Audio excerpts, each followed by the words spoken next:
Assalamualaikum and good afternoon. This is Dr. Aida. Today we are going to have a look at one concept called inheritance in Java. You know that there are three pillars in object-oriented programming. The first one is encapsulation, the second one inheritance, and the third one is polymorphism. And today we are going to go through one example back to our employee example, but using inheritance. Okay, now basically we have this question, as you can see on the screen. We have one employee class. The employee class has the following information: employee name, employee number, and hire date.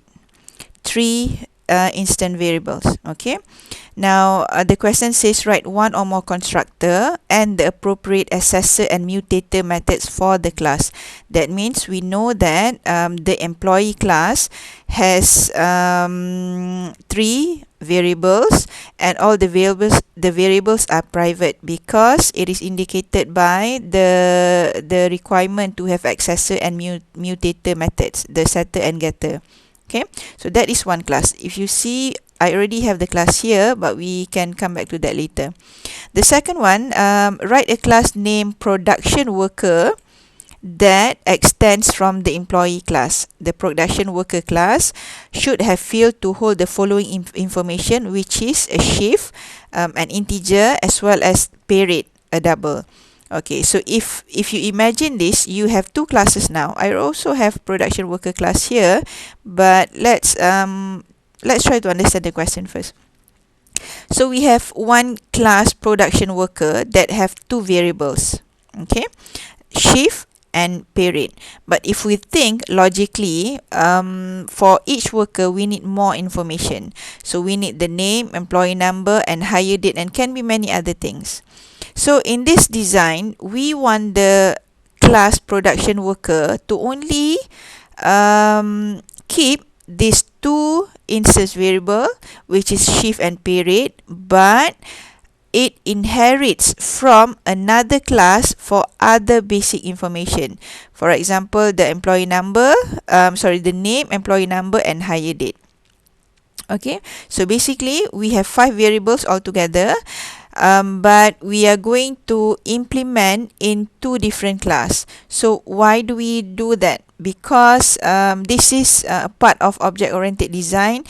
Assume that you have you have one company, and this all the employee in the company will keep all the basic data, name, employee number, and hire date within the employee class. And you want to instantiate or create many objects, different objects for different classes of workers. Production worker, you might have the class as the variables as shift and pay rate. But if you have finance worker, you might not have shift. You may have pay rate, and marketing, you might have allowance or incentives and other things. So the difference,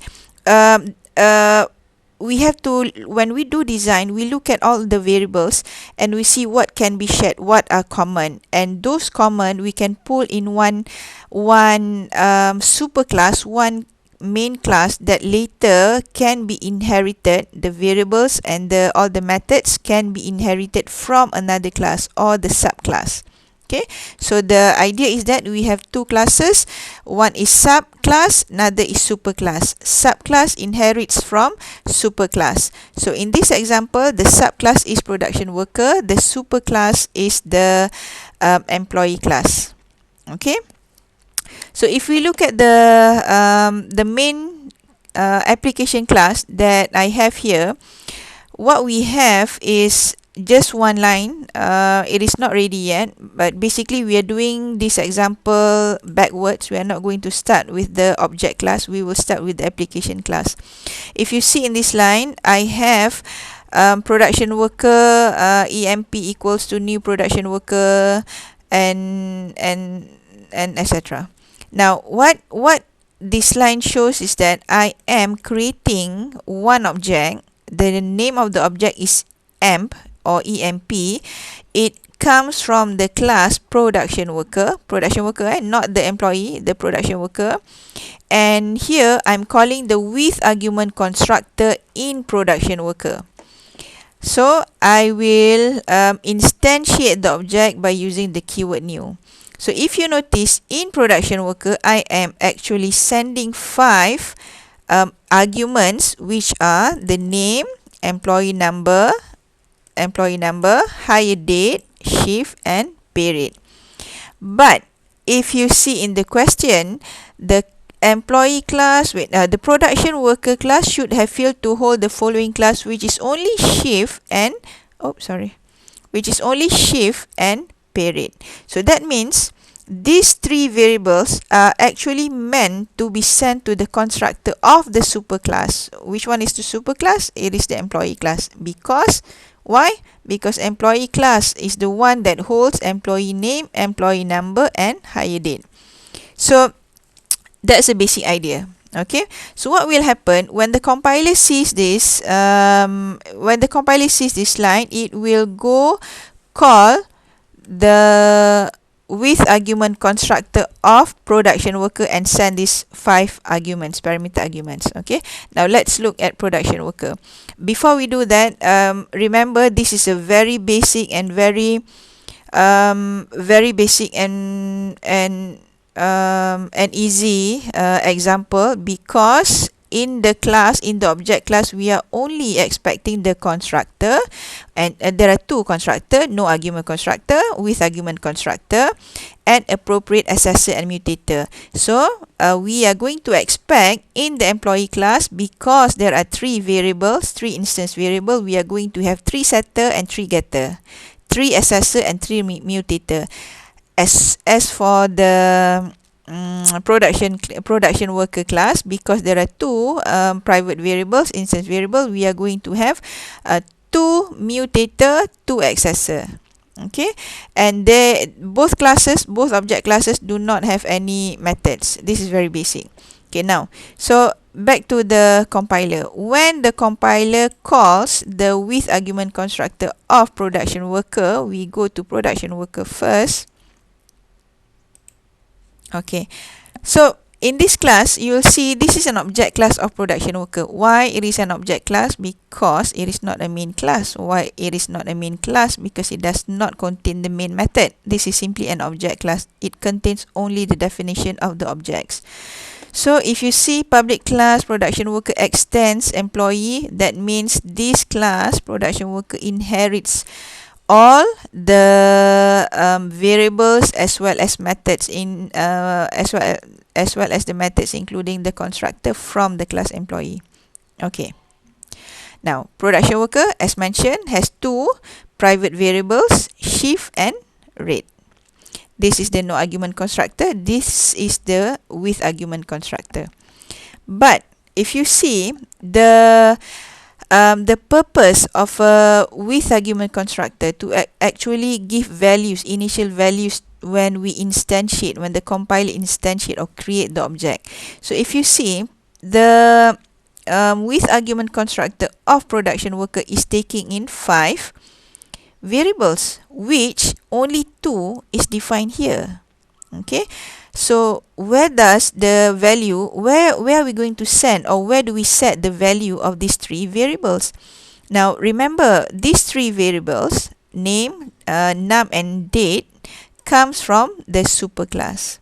So in that case, we are going to send, after the with argument constructor of production worker gets the parameters from the main or application class, so name will be sent to the superclass, to the with argument constructor of superclass. Therefore, we use the keyword super. This keyword means this constructor. Super keyword means superclass constructor. We don't have subclass constructor. This is this constructor, okay, this class constructor, and super class constructor. Okay, so why is it super.setName because we are calling the setter method in superclass. Why we call the setter method in superclass? Because name is a private variable in the superclass. Okay, it's very basic. So if assume that name is not private, so we just call directly super name equals name, which means we are assigning the value of variable name from the parameter argument to the variable name in the superclass. Okay, so we don't want this because all the variables are private. Okay, very easy. And this is the with argument constructor, and the rest are just basic setter and getter. Okay, for example, because we have two variables shift and rate, we have two setters, set shift and set rate, and we have two getter, get shift and get rate. Remember, the purpose of setter is to set the value of variable in this class with the value that is sent by the main application class. Okay, so basically when we go back to the compiler track just now, first it will call the with argument constructor of production worker, and the compiler will send in 5 variables. Okay, so we go to production worker, and then we are going to send, the compiler will send 3 of the variables to the superclass. Okay, to the with argument constructor of superclass, because in production worker we don't have these 3 variables, and the compiler will set the value for shift and rate accordingly as what has been sent by the parameter argument, and it going to instantiate or initialize the value of shift and rate here. So what happened when the constructor comes to this line? It will send in name to the setter method in the superclass constructor. So we go to superclass. Superclass is even simpler. As you can see, there are 3 private variables, no argument constructor, with argument constructor that only initialize 3 variables. Why 3? Because it only has 3 variables. And because there are 3 private variables, we have 3 setter, set name, set num, set date, and 3 getter, get name, get num, and get date. Okay, so basically what happened in this constructor is exactly what a constructor should do, which to assign the value that is sent in the parameter argument to the variables that they have in their own class. Okay, very easy. Now we go back to application.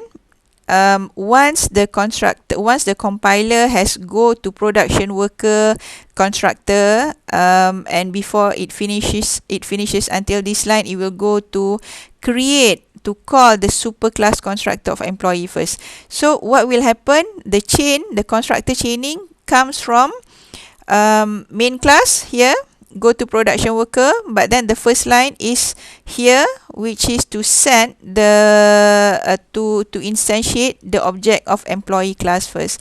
So basically, before we create production worker, the compiler must create the superclass first, the employee class. Okay, then only we can create production worker. It is the same. God wants to create you, but he should create your parent first. Okay, so I'm going to add a few more lines to see the effect of this. I have it copied here. I will print, I will simply get back, there are no calculation whatsoever. I just simply retrieve back all the information, the name, employee number, hire date, shift and pay rate, so that it will get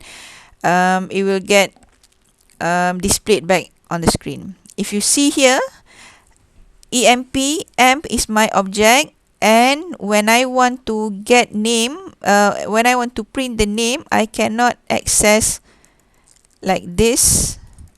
Okay, why? Because name is a private variable, so I need to go through the setter. I have to go through the getter method for that. Alright, so and we don't have to create two objects, because when we create production worker, we will inherit name, employee number, and hire date from the superclass, which is employee. Okay, so let's try run that. Okay, so we see on the screen, on the console, the name, employee number, hire date, shift, and pay rate. Easy. Okay, have fun. Bye.